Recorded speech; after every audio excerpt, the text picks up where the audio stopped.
There are 220 million young people in Africa, a number expected to rise to 350 million in the next decade. And while they have been change agents, most recently in Algeria and Sudan, they have also taken to the streets in Tunisia, Zimbabwe, Burkina Faso and elsewhere, demanding and achieving political change. First and foremost, this is a question of narrative. Unfortunately, when African youth get the worst leaders' attention, they are talked about as perpetrators of violence, with images carrying the guns, as the dangerous class, as the number of the unemployed, as migrants dying in the Mediterranean, and as a youth bulge. But they are not spoken about as a generation of peace builders that changed the course of history, that revolutionized technology, that inspired new ways of citizen engagement.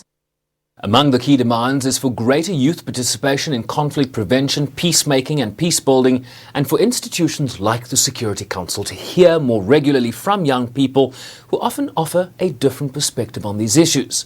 Also of concern are gaps that exist in economic and social development in many parts of Africa that risk radicalization and violent extremism by young people who lack adequate alternatives. Let us plant in the seeds of peace. This 34-year-old is a UN Global Goals ambassador and a peace activist from Uganda. United Nations is key. We need to bring United Nations closer to the people. Let them understand the values and principles and declarations and treaties signed.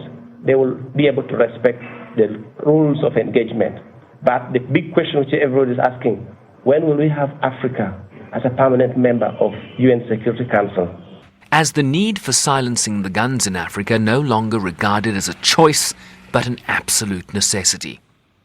It must always be recognized that the large majority of youth in Africa are in reality peaceful and enterprising. They are agents and partners of peace, the connective tissue, and have a critical contribution to make. The meeting is urgent.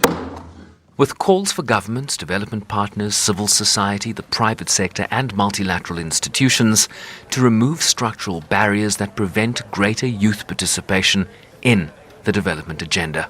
Sherwin Bryce-Pease, SABC News, New York.